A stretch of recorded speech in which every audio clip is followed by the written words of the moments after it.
एक हम लोग एक कैसे उठा लेते हैं, इसको भी साइड पे करते हैं।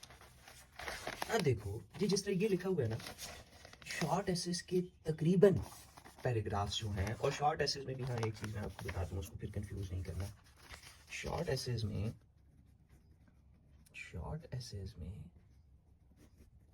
जो डिस्क्रिप्टिव और एक्सपोजिटरी एसेस हैं स्पेशली, उनके पैराग्राफ्स तो होते ही वाइड स्कोप पैराग्राफ्स हैं। ठीक, वाइड स्कोप क्यों होता है मैं भी आपको लॉजिक भी बताता हूँ। देखो यहाँ पे हमने क्या कहा, one of the primary reason for brain drain is Pakistan is the lack of job opportunities and career advancement prospects. Many young professionals feel that their skills and qualifications are not being utilized effectively, leading them to seek opportunities abroad. Additionally, Pakistan's unstable political environment, poor law and order situation, and limited resources for research and development also contribute to the brain drain.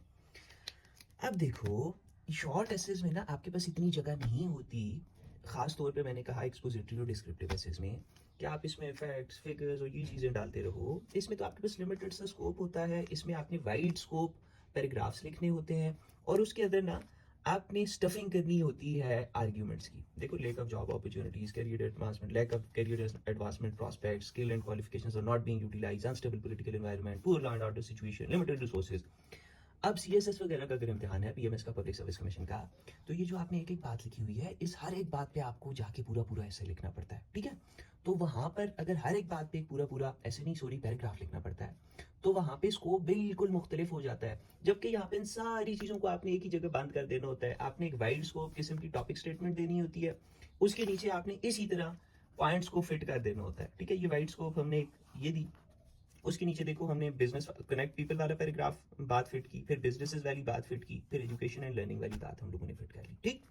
अब इस ही बात को अगर हमने मिसाल के तौर पे सीएसएस लेवल के पैराग्राफ, हमारे पास क्वेश्चन था ना, किधर गया, हमारे पास था ना कि भाई एक तो पहली चीज थी कि how to put supporting details in a paragraph, और दूसरी चीज इसी से निकल के आती है कि how to write passing paragraphs for CSS PMS and public service commission. अब इसी पैराग्राफ को अगर आपने CSS PMS public service commission के लेवल का करना है तो आपको क्या करना पड़ेगा, ठीक। अब आ जाती है यहाँ पे मेन बात, और फिर इसी में आ जाएगा कि भाई सपोर्टिंग डिटेल्स आपने कैसे देनी होती है। अब याद रखो कि सीएसएस पीएमएस के लेवल पर ना, अब ये देखो ये पैराग्राफ है, ठीक। पैराग्राफ में हमने उस दिन देख लिया कि टॉपिक स्टेटमेंट होगी, उसके नीचे खमीर होगा, उसके नीचे कंक्लूडिंग स्टेटमेंट होगी, ठीक है, कंक्लूडिंग सेंटेंस होगा। अब सीएसएस लेवल पर जब आप सपोर्टिंग डिटेल्स दोगे ना, देखो जब आपने शॉर्ट एसेस के लिए सपोर्टिंग डिटेल्स दी ना, तो आपने सिर्फ बातें की कि भाई ये